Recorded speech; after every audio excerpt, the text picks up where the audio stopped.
Welcome to the Prince George's County Office of the Sheriff Behind the Badge. This 30-minute program allows PGSO, we also go by that, to share pertinent safety and community outreach information with our residents. Sheriff John Carr, who leads the Sheriff's Office, joins me along with Deputy Chief Trice. Each month we come and we share statistical updates as well as programs and initiatives that the agency is working on. So welcome, Sheriff Carr and Deputy Chief Trice. Thank you. Thank you. We appreciate having you here. Well, before we get into the updates, it's really important that we want to share with you that there is an issue dealing with alerts, once again, about scams. We want to make sure that this is clear. The holiday season's upon us. We have people that are trying to take advantage of hard-working residents in Prince George's County. We want you to know that the Prince George's County Office of the Sheriff will never email, text, or call you demanding immediate payment for a legal service. So please hang up and know that this is a scam. And unfortunately, they're actually using the names of some of our deputies. I know that's something that is really disheartening to you. Yes, it causes me heartache and pain when we do get complaints from citizens basically inquiring about a warrant service and that they actually provided gift cards or any financial resources to an individual based off of a warrant or even dealing with an eviction. So especially around this time of holidays, we want to make sure that our citizens are aware of what is going on. We have a wonderful website that provides additional information, such as any wanted individuals, anything dealing with evictions. And we want to make sure that they can enjoy their holidays and not know that they'll be scammed out of their hardworking money and that they can enjoy their holidays knowing that they are safe. Now, we talked about giving statistical updates. So what's the update that you have for us this month? So the interesting piece that we're talking about for this month is that as we wind down the end of the year, it becomes some of our busy season. We do have high numbers in our mental health, as we do with a lot of emergency petitions in our behavioral health unit, and also dealing in our civil unit. We start to see and notice that the courts are able to actually produce and push out a lot of our late rent notices and also dealing with eviction writs. So today's episode, I'm very happy that we're able to talk about unhoused citizens here in Prince George's County, the resources that we can actually provide for them, and actually talk about what they would need to do if they are unhoused or if they need additional resources. Now, Deputy Chief Trice, you deal with landlord-tenant issues. First, can you explain to residents what does the PGSO deal as it pertains to landlord and tenant issues? Absolutely. So the Sheriff's Office deals with about 16,000 failure to pay notices a month. We actually post those.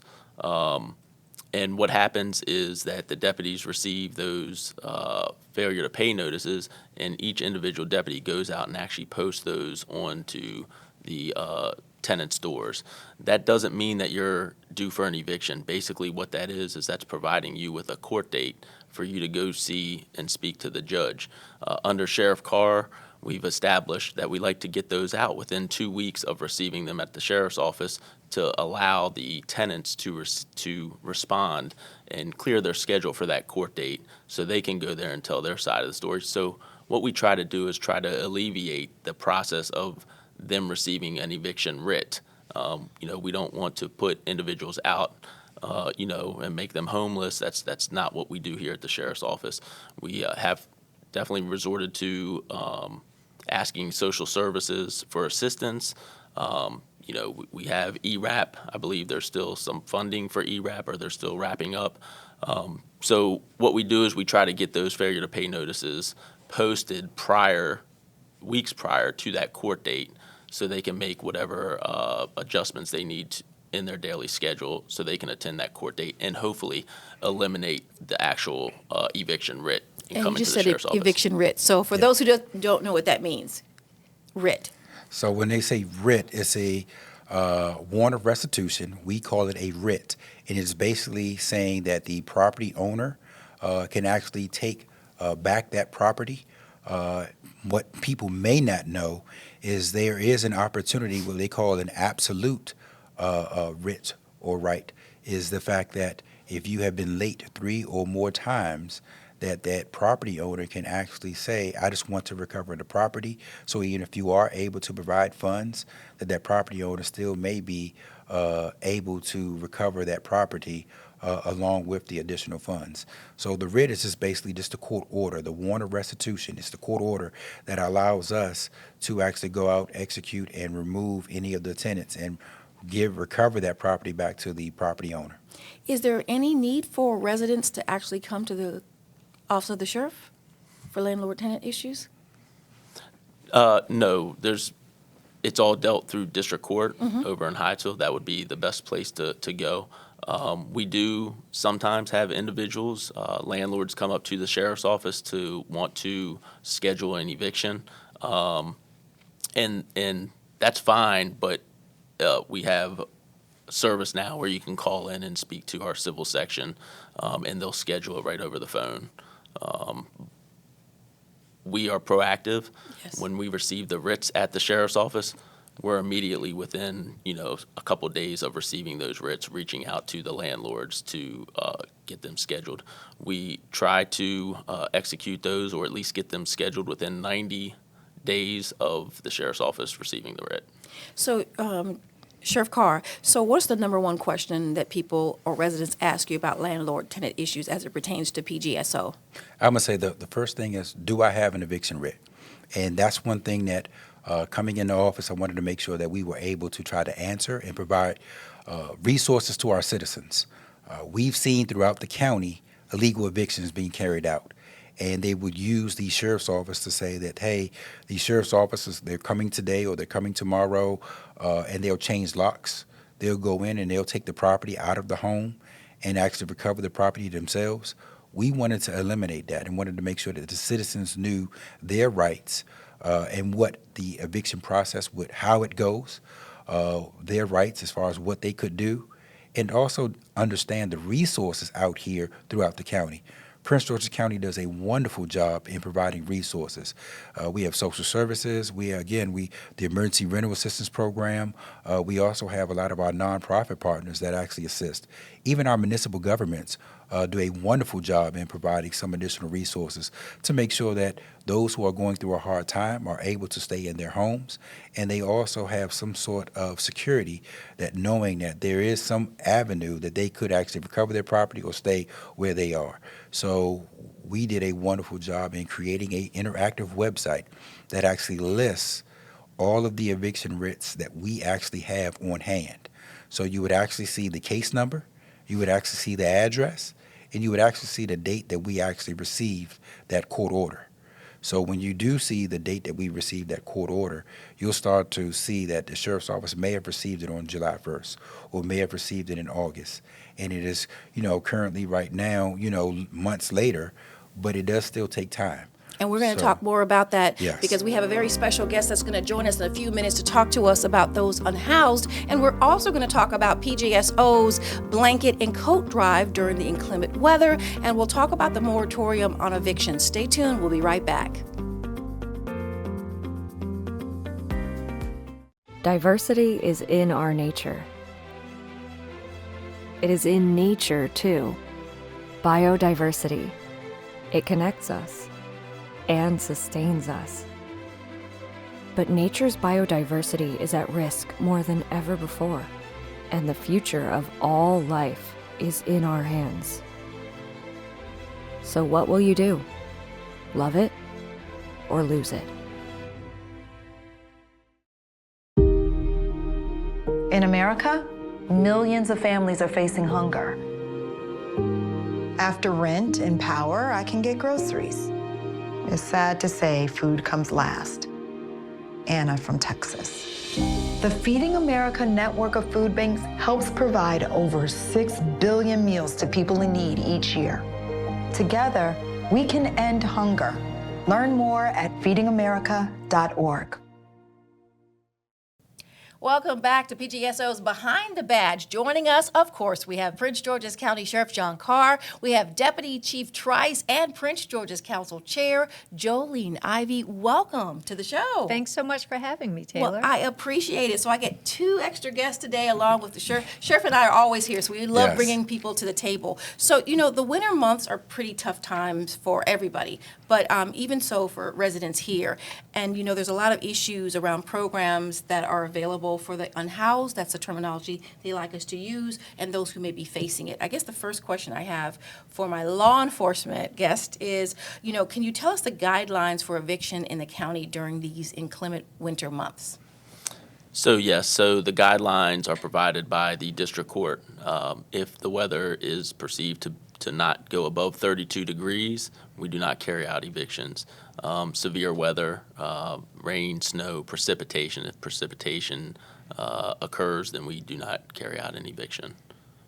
And so Sheriff Carr, is there a particular time period you see that's definitely where it benefits the residents? So our winter months, it definitely benefits the residents. Also, when you look at the summer months, depending on the heat index, also, I think we are at 102. The state is also looking at making sure that they actually document or they have something across the board, no matter what county you're in. But 102 heat index is where we are for the heat. But during the winter months, we definitely see that it benefits the residents, as you'll have rain, you'll have cold weather, you also have snow. So we want to make sure that individuals know that no eviction will occur or happen during that time frame in that day. So if it snows on, let's say, the 1st, but there's no snow on the 2nd, do you come back? How does that work? Yeah, unfortunately, Oh, okay. we do come back. So Okay. if it's snow on the ground, it does not stop an eviction. But if it's snowing that day, we will never remove that property. Okay. The mindset would be is it goes on the the roadway, so that area should be clear. We do allow for the property to be out to where the citizens will be able to have access to it so they can put it in a U-Haul truck.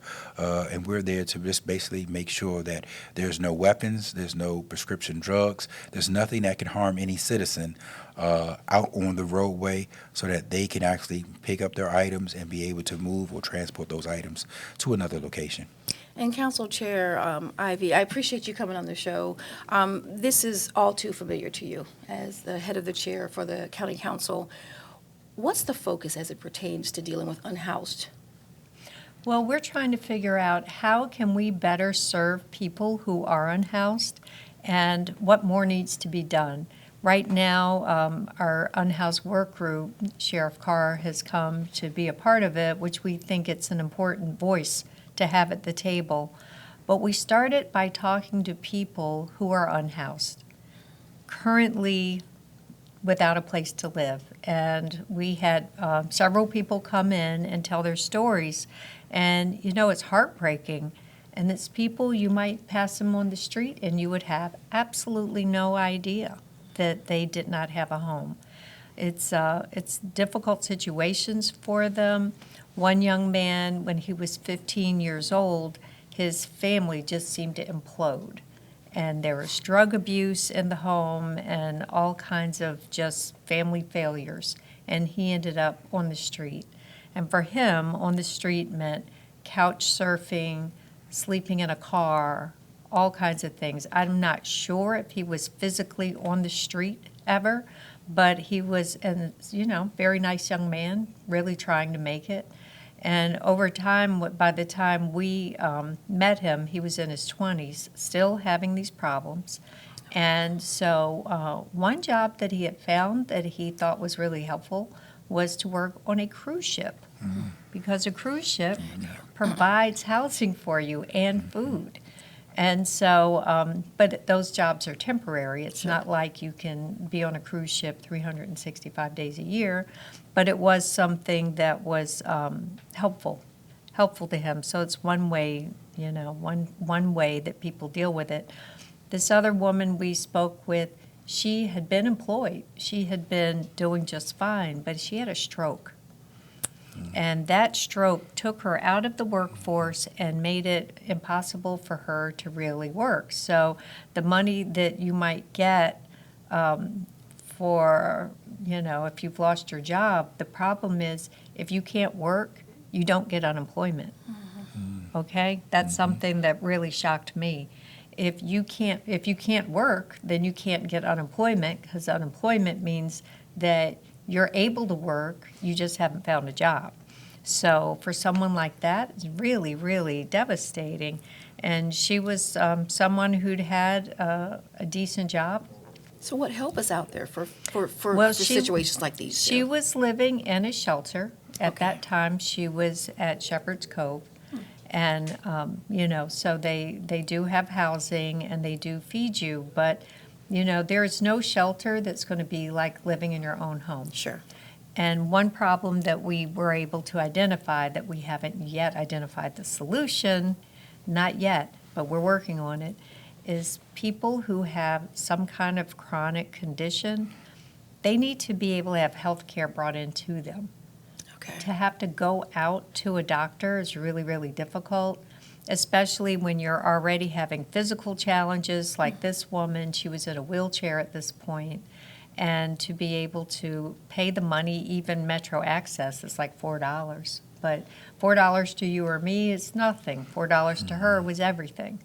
And so to be able to get to a doctor's appointment, to get around to do all the things she needed to do is really hard.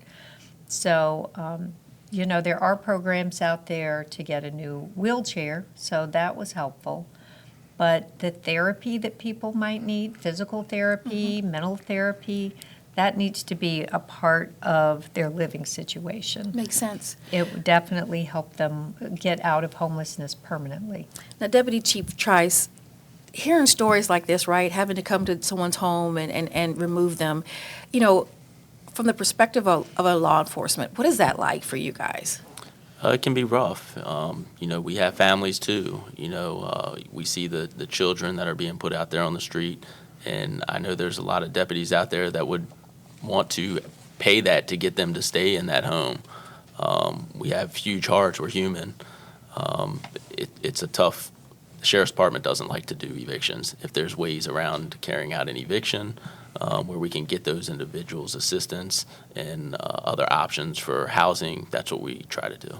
And Sheriff Carr, one of the things that we said we were going to talk about here was because you're passionate about helping all citizens as much as you can here in Prince George's County. We're dealing with almost 1 million residents that the Sheriff's Office handles and takes care of. So you have your coat drive and your blanket drive. So can we talk a little bit about that, what spurred that on, and where they could give? So it was all of this. So I know the council chair talked about the program, but I was there that day and been there at the meetings to hear these stories face to face and to see what the people go through. As Deputy Chief Trife was saying, as far as when we do these evictions and you see families there, we try to take every effort to figure out how can we make everybody whole. We're impartial. County Council Chair did a wonderful job in bringing all things together. You're talking about people who, may have suffered from PTSD, who may have been dealing with childhood issues, who may have had medical issues. We talked about these shelters, as far as what they go through in the shelters, when they have to leave the shelter, when they come in, the food. We talked about all of these issues, and we're trying to come up with solutions. So as we start to talk about food drives, as far as us passing out the turkey and food, as far as our coach, you can give at our headquarters at 5303 Chrysler Way. You'll have information on our website. But this is about trying to make people whole again, trying to assist. And you see, the county, we're trying to take care of each other. Mm-hmm. And I think that's where it starts, is us taking care of each other, identifying an issue or problem, coming together as far as what resources that we all bring to the table, and then providing those resources or executing to assist and help our citizens. So, this is a team effort. And I just think that, I thank the council chair for everything that she put it together, and to have law enforcement there at the table. I'm just appreciative, and I'm just trying to do my part as far as, continuing to do that. Those individuals who may not voluntarily want to go to a shelter or may not voluntarily because they have issues, you have to meet them where they are. So if we can provide a blanket, if we can provide a coat, then that's what we'll do. What's the next step, Council Chair? Well, there's so much that we need to do to really solve the problem. And I do believe that the solution of homelessness or houselessness is a house, right? Or a home, someplace to actually live that's permanent. Temporary shelters really are important, and they are certainly filling a gap, but actually there's still a greater gap, right? There's still so many people who aren't being served. But the answer is to be able to provide permanent housing. Now, the voucher process has not been great. There's not enough availability for people to use those vouchers, and sometimes the vouchers expire before they even have an opportunity to move in.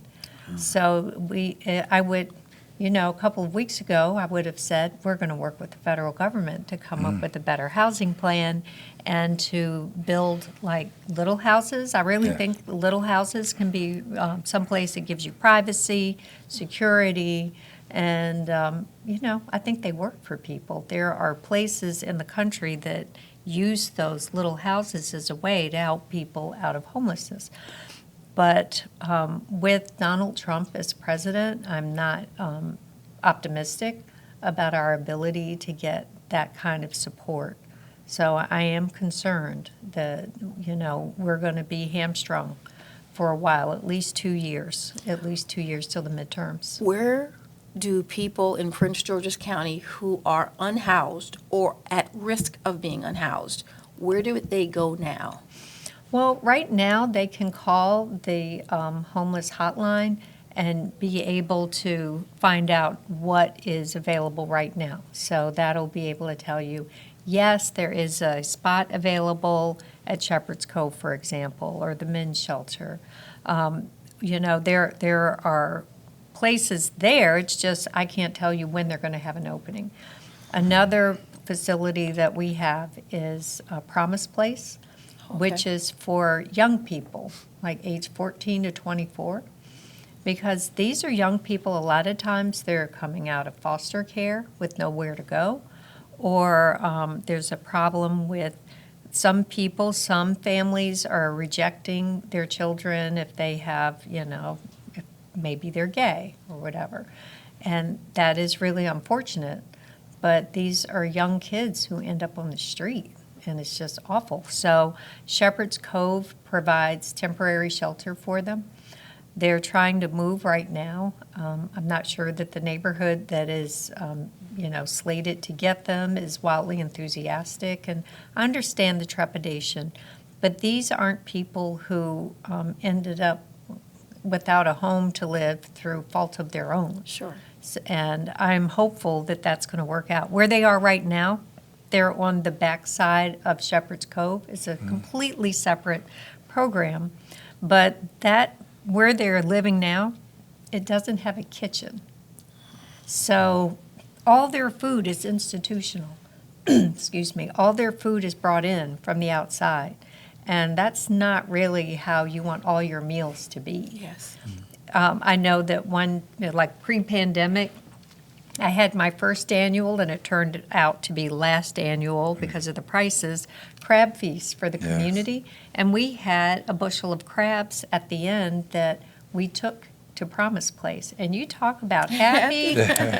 Those young people were Crabs thrilled. do it. Oh, yeah. Crabs do it. Yeah, for anyone. So how can the community, and I'm posing this to my law enforcement, and I'm posing it to you, Council Chair, how can those in the residents in Prince George's County who have the resources, how can they support you? We'll start off with you, Council Chair. How can they support you? Well, it's not so much supporting me, but it's supporting this community.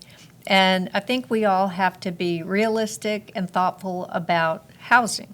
So even to build another shelter, which is desperately needed, we have to be careful about where we build it. It should be built near job access, where you might be able to apply and get a job. One place that I know has been under very strong consideration is within the Blue Line corridor, and I don't think that makes sense, because at the same time, we're trying to do economic development. I know that it's been a challenge in D.C. on New York Avenue. They have all this great new development at Ivy City, and then right there is a shelter, and these are people who largely have mental health issues. Now, I think the biggest problem that we're having, other than money, with houselessness, is mental health. Sure. Yes. And the problem started with Ronald Reagan, because Ronald Reagan is the one who said, let them all be free. Don't require them to be able to be brought in.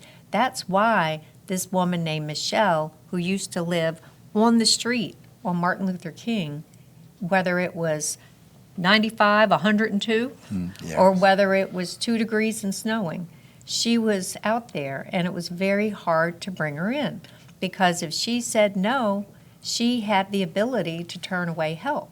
But her mental capacity did not allow her to make reasonable choices and decisions. So and her family was not intervening because they were kind of through with her. You know, she'd driven them crazy because of her own mental health challenges. And I think we can all kind of understand that, but at the same time, you can't have your loved one living truly out on the street. So we did eventually get her brought in, but it was because she was getting frostbite and she was becoming what you would call a danger to herself or others. And so they were able to bring her in to the hospital, and she eventually, I believe, is at maybe Shepherd's Pratt in Baltimore. Deputy Chief Trice, what's the number like when it pertains to eviction writs that you guys receive on a monthly basis during the holiday season? So Roughly. I'd say we receive about 1,200 eviction writs. However, the majority of them do not get carried out because prior to the actual date of the eviction, the tenant has been informed of the eviction, so they either paid to stay, they've moved, or when the deputies come, they have a payment there that at least satisfies that writ for them. What I can say is that the Sheriff's Office does have a moratorium that we put in place where we do not do any evictions a week before Christmas, and we don't start them back up until after the new year, which would be January 2nd. Okay. So if there's any, evictions that are carried out, if you're a tenant and you're being evicted between the 18th and January 1st, it's an illegal eviction like the sheriff spoke about earlier. And we do see a lot of that in Prince George's County during the holiday season because they know that the sheriff's not out there carrying out evictions and they want their property back so they can go ahead and get that new renter in for the first of the year. Sheriff Trice, Sheriff Carr, as we close things out, I'm used to Deputy Chief Trice, but Sheriff Carr, as we close things out, what message do you want to send to residents as it pertains to, you have the coat drive, the blanket drive, being unhoused, what message do you want to send out? Let them know. One thing I do want to say is that, we have this type of platform to provide information. And the more information that you know, the better off you are. There are a lot of programs here in the county that actually are working towards our citizens. We just have to make sure that it's getting to our citizens and they're able to utilize it. Execution is a big part of creating something better. We can have a wonderful idea.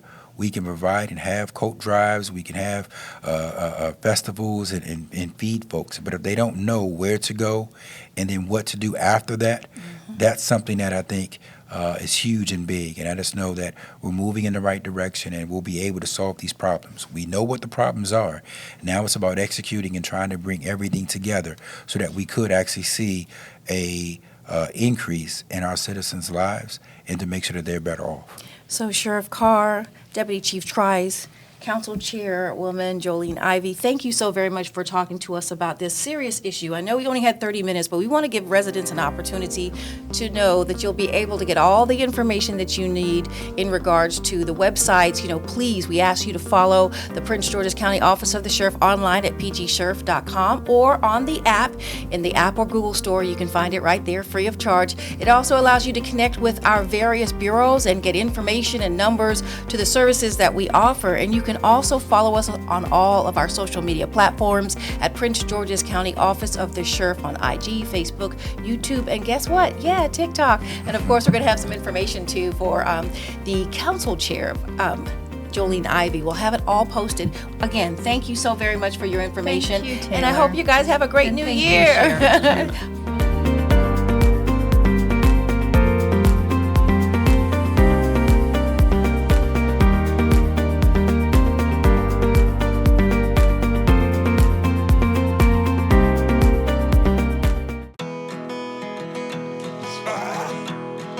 This place that I call. Go and explain it to her like